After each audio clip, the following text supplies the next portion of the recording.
Speaking of Kirk Cousins, let's get to his new team, the Atlanta Falcons. Thursday night football matchup, showdown, 2-2.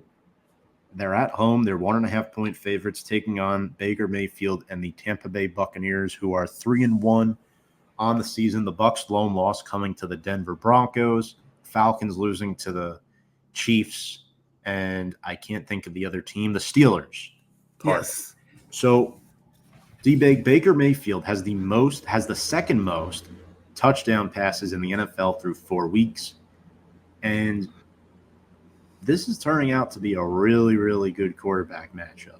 Kirk Cousins, new team, looking a little rusty off the injury, but who do you got in this one? And it's quite fun fact that both wins one win is a home, one win away for the Falcons, and then they have 2 losses at home. So they've primarily played at home, and then again another one, and they're only 2-2. So hasn't been that great of a home atmosphere for the Falcons, using that to their advantage here. But they're coming in on, of course, Thursday night against the Bucs. I think the Falcons have done a good job getting Drake London the football, making him a priority. They could get the ball to Pitts a little bit more. I think the big thing in this matchup, though, has been the effectiveness of Bijan Robinson. He's been inconsistent. At times, they've had to spell him for Tyler Algier, and this is a guy that you've drafted in the first round. You expected a lot out of him, and one game he does well, the other game he doesn't do well. And I felt like their offensive line has done as good as it can be. You have Cousins there who slowly come back from that injury to be more mobile. But against a team in the Bucs where I feel like they gain pressure on the quarterback, cause them to make mistakes. On offense, Baker is a gunslinger. Mike Evans has looked good. Godwin was looking good. Kate Otten is getting more involved in the offense. I think one of the big positive of the team is rookie running back Bucky Irvin. Combine him with the pass catching abilities of Rashard White there. And the defense, they were without, of course, 2 of their big guys in the secondary, and they still did well attacking the offense and creating turnovers last week against the Eagles. I'm going to give the edge here to the Bucs, even coming in on the road. That -1.5, of course, it's a pick 'em, but I feel like I've liked more of what I've seen from the Bucs consistently than I had the Falcons, because we don't know how Bijan's going to do, especially since he's a guy who needs to see more of the ball, and they've been 50-50 between him and Algier. And I need to see more weapons step up for the Falcons. You need to see more Mooney. You need to see more Pitts, and I feel like you need to see more protection. And then on defense, the defense has done a good job there, but I don't know, just something's missing with the Falcons. So, so far this season, the Bucs have had 3 games at home, just 1 on the road. At home this year, Baker Mayfield has 7 of his 8 touchdown passes. Going into Atlanta, it's very difficult for me to see the Falcons losing their first 3 home games of the season. New quarterback, new head coach. Cousins has been sacked 6 times. For me, it's the question marks of Drew Dalman and Caleb McGarry. Obviously, they were hurt in the primetime game against the Chiefs. Drew Dalman was obviously placed on injured reserve. And that really sucks, a guy who hasn't missed much time in the past due to injury. Caleb McGarry limited in practice today. This is Tuesday, the day we're recording this show. So for me, it's going to come down to if McGarry can suit up and give Kirk Cousins time. Darnell Mooney's been really good. He has more receiving yards than Drake London thus far. For me personally, I have a feeling that the Falcons defense is going to come up and make a couple big plays in this game. They've invested a lot of money into their defense over the past couple off seasons, and having Justin Simmons and Jesse Bates back there, I think will help their case here. Yes, I do agree. Bucky Irving is starting to take over as the number one running back for Tampa Bay. I'm going to go with Atlanta in this one because I already picked them in my league there. So I'm going to go the other way. Next up, we started teasing this game before. The New York Jets, 9:30 a.m. start in London against the 4-0 Minnesota Vikings. Vikings are 2.5-point favorites. Sam Darnold revenge game. Who's winning this? I feel like that -2.5 is just being nice. I feel like it should be more. And I feel like anybody looking at the line should almost attack Minnesota here, especially since it's going to be in London, 9 a.m. game. So they're coming off a difference there. You got the Jets. They're just a mess right now after last game. Just making dumb penalties. The Brees Hall not getting the ball on the goal line and then being effective there, just making bad decisions. Can't even score. But then on the other side, you got the Vikings, who have revitalized the career of Sam Darnold coming into this game, leading the league with 11 touchdown passes to 3 interceptions. Justin Jefferson is the Justin Jefferson of old. He got his contract, and now he's happy with the guy throwing it to him. He's the priority there. And you got Aaron Jones run the ball, and their defense is playing well off of that offense that they're doing. I feel like this is an easy game for the Vikings to take advantage of the Jets and their issues. I see them turn the ball over twice. I could see this being a double-digit victory here for the Vikings. I just like what they've done. And just like you said, Kevin O'Connell has done a wonderful job here. He should be front runner of Coach of the Year, like you said. And it should be an easy early game win for them as long as they take care of the football and get the ball to Justin Jefferson. Yeah, look, the combination of Sam Darnold, Aaron Jones, Justin Jefferson. I mean, Aaron Jones was dominant last week against the Packers. He didn't score, but he was really good. Chunk yards. They're healthy up front with the O-line. Christian Darrisaw, Brian O'Neill, Garrett Bradbury, and defensively, man, Pat Jones is 5 sacks. Jonathan Grenard is 4.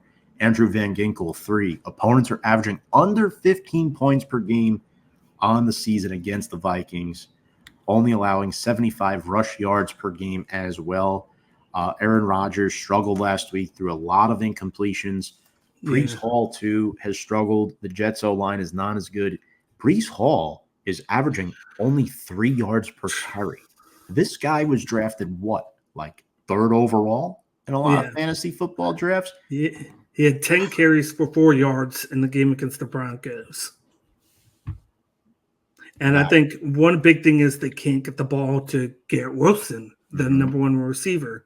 He only had 5 for 41. The Lazard and Williams got more options, of course, because the Broncos had Surtain on Garrett Wilson. They got lucky. Tyler Conklin, who, when they did good last week, had 5 of 90. He only had 4 for 17 and whatnot. They're just not getting the ball to the guys that they need to. Hall and Wilson are the recipe for success, and they struggled to be effective for the Jets. So I'm going to throw this out there. Yeah. Wilson can't get separation. That's the problem. It's more Wilson than Rodgers. I mean, I get it. Pat Surtain's a tough matchup. Surtain's been shutting everybody down. Yeah. But DK Metcalf was able to slice and dice Christian Gonzalez against the Patriots. Garrett Wilson couldn't. He couldn't. And he struggled all this year. That's the difference between good receivers, very good receivers, and great wide receivers. Garrett Wilson is a very good wide receiver. He's also an overrated wide receiver, in my personal opinion. And the fact that Braylon Allen has been more efficient than Breece Hall on the ground is concerning. And that's no disrespect to Allen at all. Yeah. I think he's a solid number 2 running back right now.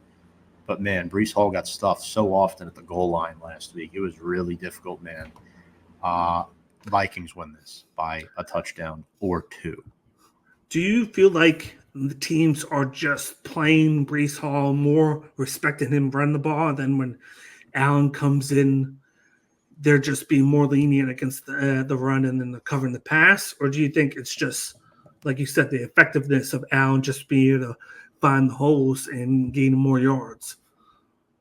I mean, it's possible, right? I think teams are stacking the box a lot more. But, I mean, Saquon, for example, often faces 7-8-man boxes, right? And he's still able to carve out yards. I think Breece Hall's a very good running back. However, you shouldn't be drafting him in the first round of your fantasy draft next year. I think if you took him top 5 overall, you're probably sitting there at 1-3, 0-4. There's no way that Breece Hall is going to come back from this right now. I mean, the Vikings were a very tough matchup for him, Dan, and I don't necessarily think it's entirely his fault. I think part of it, too, is the Jets' offensive line doesn't move people well, right? And I think playing with Aaron Rodgers, he's kind of taken a backseat, as where last year he was the focal point with Zach Wilson as his quarterback, right? That, I think, benefited him a lot. And I think teams are adjusting to knowing what Hall has done his first 2 years in the league. So I think that's a very fair question to ask. But moving on, we have the Ravens at the Bengals NFC North matchup. Expected better records from these two teams through the first 4 weeks, but here we are. Ravens 2.5-point favorites on the road in Cincinnati. Bengals 0-2 at home this season, and they beat the Panthers by just 10 points. Derrick Henry was phenomenal on Sunday Night Football, 87-yard rushing touchdown against the Buffalo Bills, and Lamar Jackson. First carry. Yes, first carry of the game.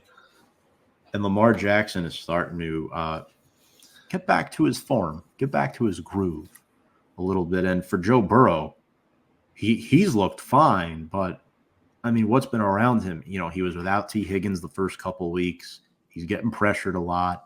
The defense is not playing well. And let's be real, guys. The Bengals' record is a bit deceiving, in my opinion. They lost their first 3 games by a combined 12 points. Who wins? A big thing, too, is the running game with Brown there and, of course, Zach Morris. Who's going to do what? It seems like they're just flipping a coin, and then whoever's being effective, they put in. Right. They're so used to the consistency of Joe Mixon there that he got the job done, and they didn't have to worry about it. I feel like they miss Joe Mixon a lot, and having to pay Burrow and Chase, and then keeping Higgins. Mixon was the odd man out there with that passing game, but I'm going to go with the Ravens here. I feel like let's not forget, they started, I believe, 0-2 as well. So they start out, but since then, they are 2-0. They've won their last 2 games. They've looked effective running the ball with Derrick Henry.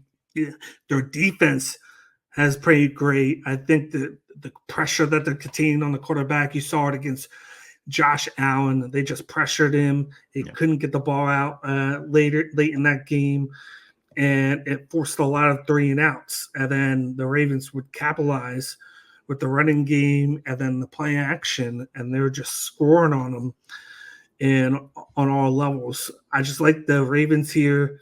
You get the -2.5. I think that's kind of nice. I think with the rivalry of a division matchup, maybe makes for good. Joe Burrow is going to do a good game, but I feel like that Bengals defense has been a big weakness. You give up 24 points to the Carolina Panthers, who, granted, they played a lot better under Andy Dalton, but it made the game too close for what it should have been. And if they didn't stop Carolina on 4th and goal on the first series of the game, you could have had a different outcome. there. So I'm going to go with the Ravens. I like their trajectory right now with how they played the last two games compared to the first two. And we got to remember they were tiptoe away from almost tying that game against the Chiefs in the opening game of the season.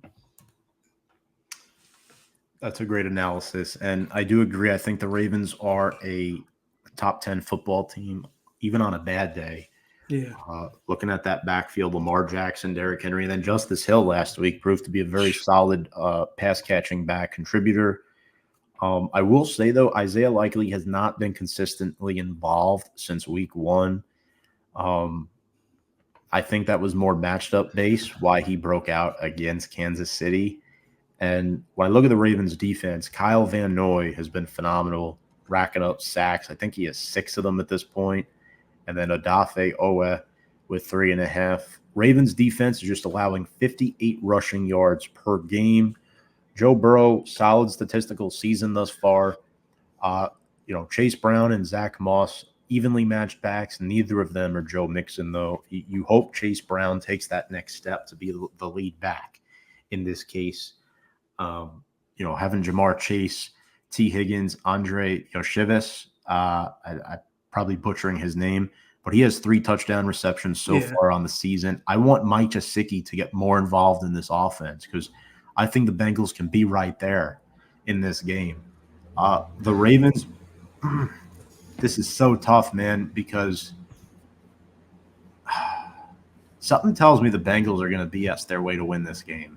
Like, once you think they're done, like, they just come back and play really well. Like, I think Lamar and Henry are going to eat, but one thing about the Ravens offense, they can't consistently get the ball out to their wide receivers.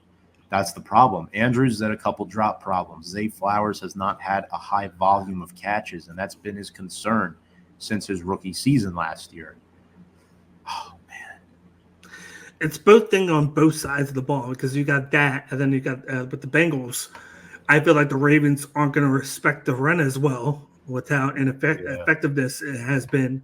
So I feel like they're going to create pressure, look to bring 4 or 5 guys, and then they're just going to drop back in coverage to respect the wide receivers, Chase, Higgins, Anavius, however you say his name. Right. And just like you said, Gesicki could be that guy. 2 games ago, he had a great game, 6 for 90. And then last week, he did nothing.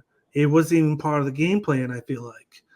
So they have to be more consistent getting him involved up the middle of the field because there's going to be holes, I feel like, to attack the Ravens there. And they've got to be able to hit that. And I could see a big game from Gesicki if they game plan for it because they could use Chase or Higgins as just a decoy to get that middle. Once you attack the middle, then you got to respect that a little bit, and it's going to create holes for your big name receivers to find lanes to catch the ball.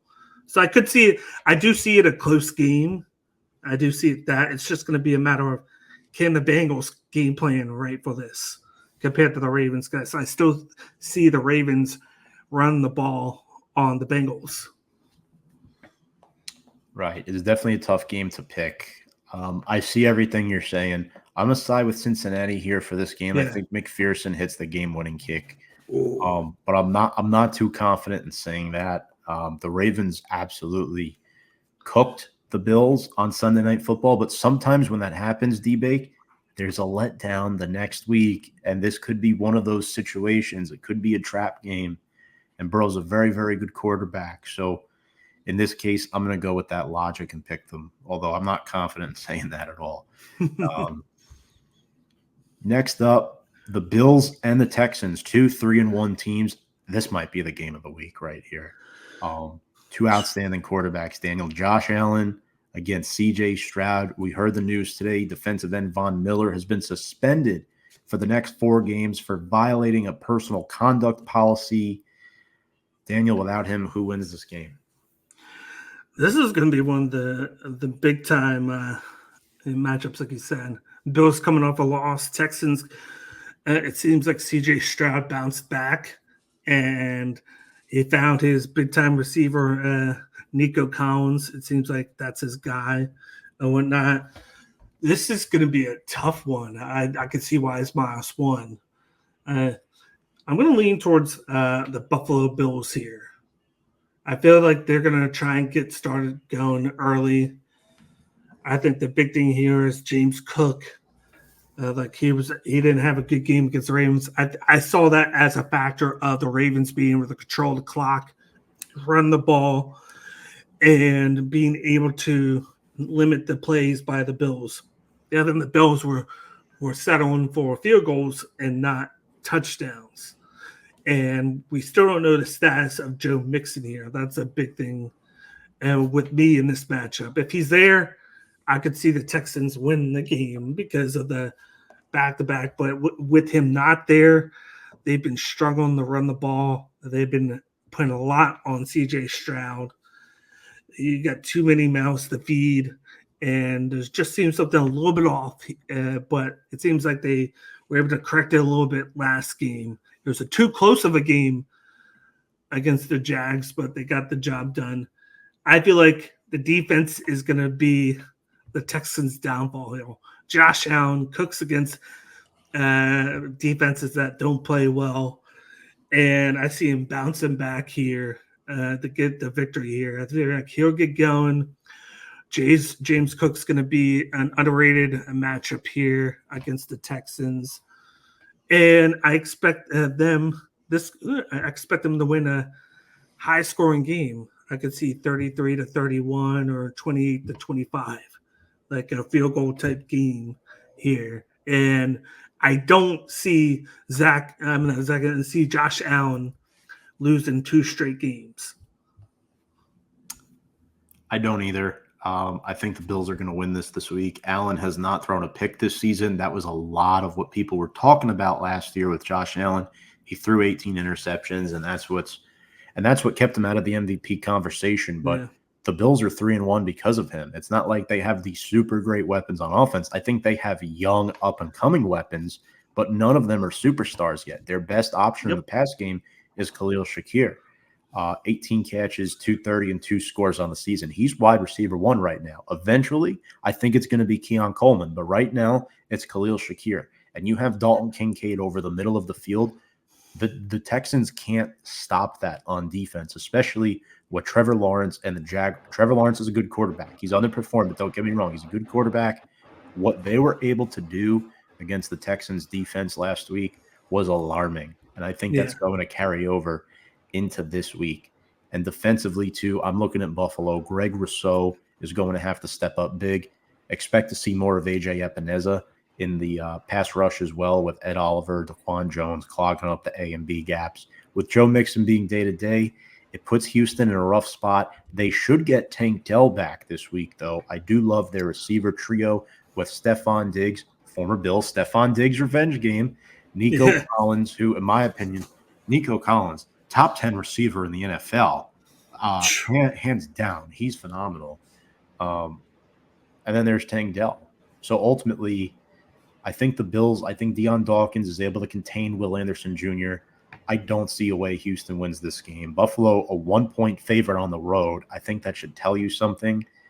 With the way the Bills have played, they're a top 5 NFL team right now. Houston is not, in my opinion. I think they're top 10, but they're not as good as the Bills at this time. And the biggest difference for me this season with the Bills, Joe Brady has full control now, a full offseason under his belt as the offensive coordinator, and it's letting Josh Allen roam free. The distractions are gone.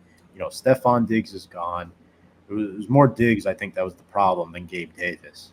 But, yeah, it's allowed Josh Allen to be the number 1 guy on the offense and not have guys, begging for balls to be thrown their way. So I think the Bills win this one, improve to 4-1.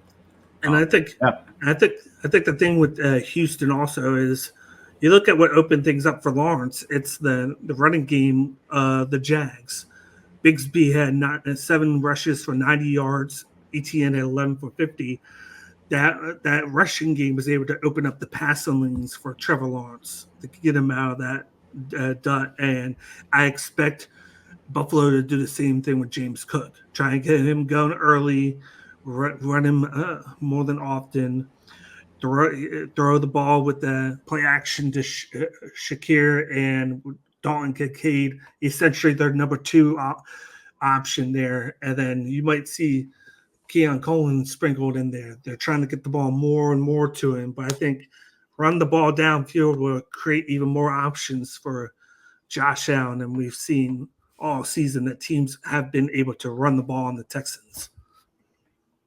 Absolutely. That was well said. I completely agree. And now let's get into our last two games here. First, the Packers 2-2 at the Rams 1-3.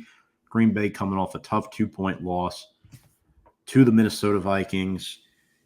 D-Bake, Green Bay is 2-0 with Malik Willis, but 0-2 with Jordan Love. Coincidence much? I would say it's a coincidence because you had Jordan Love. They played the Eagles in Brazil week 1, and I felt like that was a competitive game. And the Packers had a chance to win it too, but they, of course, didn't. And then he got hurt the last play, so they missed 2. I feel like it took him a half against Minnesota to get acclimated again after that big injury, because you saw what he did in the second half. He was lights out there, and they came within 2 points of tying that game, which was crazy. He finally got going. I think that's going to be the big factor here. You got the Rams, who are, of course, without Kupp and Nakua right now. I think that Tutu Atwell has done well there. They've been able to like divvy the ball up in the receiving game. Kyron Williams has done a decent job at running the ball there, but I think they're giving up too many yards and too much big plays on offense. And against the Packers, with Jordan Love feeling himself after that second half, I think they're going to score and score a lot here. I could see the Packers. I have the Packers here. They should cover the ball. It's just having to see that second game back. I have to see him do it again, but more consistently, instead of just a second half where they're playing from behind, having to force to throw it, and having success there against teams that are dropping 2 back. But I feel like Jordan Love is going to get the job done here. I just think the Rams are missing those key weapons in the offense, and Nakua and, of course, Kupp. Yeah, look, it's Jordan Love still has looked good, right? I wasn't expecting him to come back this soon. I actually said on the show I guaranteed him to be out last week. I was wrong. But, yeah, they've really relied on the pass game. Josh Jacobs runs the ball really well. Jaden Reed is the number 1 receiver, hands down. I like what I've seen from Romeo Doubs as well, Wicks. I mean, with Christian Watson heading to IR, those are the guys. Tucker Kraft has overtaken Luke Musgrave as the starting tight end. Tucker Kraft's been really good in the red zone. 653 and a touchdown last week. He's given them that guy in the middle that you want. Mm-hmm. And defensively, too. I mean, Devontae Wyatt, 3 sacks, 6 tackles for loss. He's been impressive. Xavier McKinney, who they signed in free agency, another guy I dearly miss. Second highest paid safety in the NFL, though. Not sure if I love that, but 4 interceptions. He has 1 pick in each of the first 4 games. Astronomical. And then Jair Alexander is a solid corner as well. Now, when I look at the Rams, they're 0-3 on the road and 1-0 at home. So all 3 of their losses have been on the road. They're back at home this week. They're 3.5-point dogs. But speaking of the dogs, you can never for sure call a game a lock when Matthew Stafford is the opposing quarterback. He has the ability to win a game on his own. Look, he's a solid quarterback, off to a slow start, but Cooper Kupp is still out. They have not put him on IR. Minimal chance he plays this week, but I know he's going to try. Puka Nacua gone for a while, banged up offensive line too. I mean, they've went without Rob Havenstein for weeks, and they have to keep shifting guys around. Alaric Jackson was suspended the first game of the season, and their one mainstay has been Kyron Williams at running back with 5 touchdowns. Eventually, I think they need to sprinkle in Blake Corum a little bit as well, because Williams' rushing style is not a style that is going to stay healthy for 16, 17 games a season, whatever it is. I'm going to pick the Packers here to win, but I'll be honest with you, the Rams might cover. Like, it might be a field goal game. It's 3.5. It might only be a 3-point game at the end of the day. And I'll be honest with you, the Packers kicker didn't look too convincing last week. So for me, at least, I think it's going to be a little bit more of Jordan Love spreading the wealth this week. The question is, Daniel, Christian Watson, I never felt like he was the Packers' number 1 receiver. I always thought it was Jaden Reed. He's that good. And I think the Packers win the game because of that connection. And Josh Jacobs is just a complimentary piece. He doesn't need all this attention, right? You put 7-8 in the box, he's going to throw the ball to Jaden Reed, Tucker Kraft. If you throw, it's going to be very, very tough to stop. And then once he gets going, here comes Josh Jacobs up the middle between the tackles. So I feel like they're going to try and get him going early, at least, to try and create that pressure of, okay, you got to worry about Jacobs because he's very effective. But the passing game's just that's the main attraction there for them. And just like you said, I feel like Watson was Aaron Rodgers' number 1 guy, because he would go deep to him, because he's always been that deep play guy. It's just that he could blow the top off of defense. It's just everything else he struggles to get open for. Whereas Jaden Reed, Romeo Doubs, and Dontari Wicks, they're going to get open, and they're going to be his primary targets here. So I wouldn't be surprised at some point they shop Watson, because they got 3 guys already there that Jordan Love is very confident and comfortable with in the passing game. And then, of course, now Tucker Kraft added to that mix as well. He gets that tight end option that he's been lacking, that the team's been lacking for the last 2 years. Well put. And our final game of the evening, good old-fashioned rivalry out of conference, the Cowboys at the Steelers. Dallas 2-2 on the year. Steelers are 3-1 coming off their first loss to the Indianapolis Colts. 2.5-point favorites. Cowboys looked bad against the Giants. And that Pittsburgh defense is elite. D-Big, does Dallas pull off the upset here and get their season back on track, or do the Steelers continue to play like your typical Pittsburgh Steelers? Like, we don't expect you to be this good, but we are this good. If you would have told me that Justin Fields had over 300 yards passing and then they lost to the Colts, I would have been confused, because that's exactly what happened. He was rookie at the passing in that game. And then, of course, Joe Flacco came in the game in relief with Richardson and went 168 with 2 touchdown passes. So you saw the difference in Indianapolis there. But I expect Dallas to bounce back in this game. It's on, of course, it's a later game. You're in Pittsburgh, the 3-1. But Fields and that running game have been inconsistent. I like what Fields has done to add to that team, but you haven't seen enough from that running game. I feel like they've had a better schedule to where they've been able to win these drug-out, dirty games because of their defense, and then just scoring when they need to, and then low-scoring games. But this is where Dallas comes in. Of course, they're one of our division rivals, but they can score a lot of points. They can drive the ball downfield. The one weakness, though, is their running game. Rico Dowdle, you got Zeke back there, but they've been running ineffectively. But their passing game has been on point. Of course, they finally signed CeeDee Lamb. He's going. They're getting Ferguson involved. Dowdle's starting to get a little bit involved in the passing game there. Brandon Cooks is still there. The problem with the Cowboys has been run the ball and on defense, giving up too many big plays. that defense hasn't been able to do the job.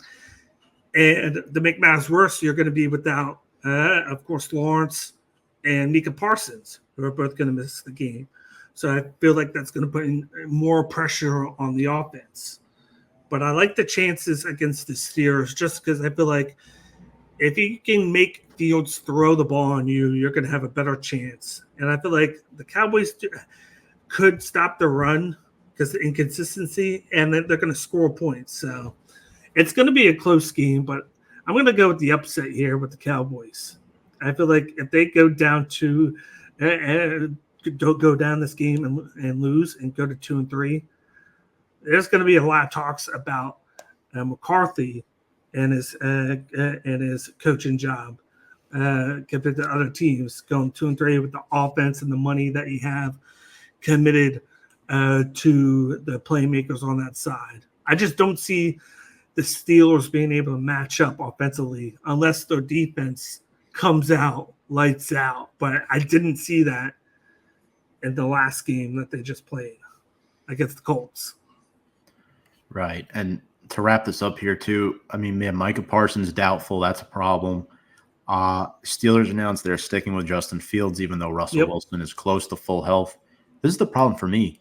Dallas's run game is non-existent, right? They're all CeeDee Lamb, Jalen Tolbert, Brandon Cooks, Jake Ferguson. They're not running the ball efficiently at all to start the season, and they're not stopping the run. Last week they did against the Giants. They held Devin Singletary to just 24 yards rushing. But at the end of the day, D-Bake, I don't know how they can score points consistently against the Steelers' D. They only put up 20 against the Giants' defense. Look, Pittsburgh coming off a poor game against the Colts, but TJ Watt now, he's surpassed 100 career sacks. He's been a force back there for years. Cam Hayward up the middle. The addition of Patrick Queen has helped their case. And look, I mean, Cam Hayward, you got to double him at times. You got TJ Watt coming off one side, Alex Highsmith coming off the other. Watt against rookie starting left tackle Tyler Guyton. That's going to be a problem. Give me the Steelers by a field goal in this one. So I think if I do the math correctly, we went differently on 3 games. We went differently. You took Bucks, Vikings, Ravens, Bills, Packers, Cowboys. I took Falcons, Vikings, Bengals, Bills, Packers, Steelers. Yep. So, D-Bake, that's our show. Thank you very much for coming on tonight. You've been a blast and a pleasure to work with you again. And why don't you plug yourself, give the folks some info on where people can find you and your work. Obviously, Daniel Bakley is a big wrestling head. He goes to a lot of events, AEW, WWE, you name it, he's there. Where can they find your content? Yeah, you can find me. I got content for wrestling. You can find me on X and on IG at CageIQ. I usually do NXT watch-alongs with my co-host, the Redeemer Justin. I do content for New Japan with my co-host Ivan. Usually during the week, we're getting ready to record later on a later episode for this past Destruction and Kobe pay-per-view. And then I pop up on the Circle of Debate on every show. We do a lot of watch-alongs, so you can find YouTube at Circle of Debate for that. But then I also started Dan's Ringside Picks. It's a new project that I'm doing where I put out picks daily for all sports, soccer, football, baseball, basketball, and even UFC. So I just started that last week. I'm on X at D Ringside Picks, and I'm also on IG at Dan Ringside Picks. Awesome, Daniel. Thank you so much for plugging your stuff, and make sure to go check him out on all of those platforms. Folks, if you're new to Review and Preview, you can check us out on our ticker below, Review and Preview on Instagram, Twitter, YouTube, Facebook, TikTok, you name it, we're there at Review and Preview Sports. He's Daniel Bakley. I'm Tom Scavetta. We wish you a good night. Enjoy Week 5. crazy. It's already week 5 of the NFL. We will see you all next time.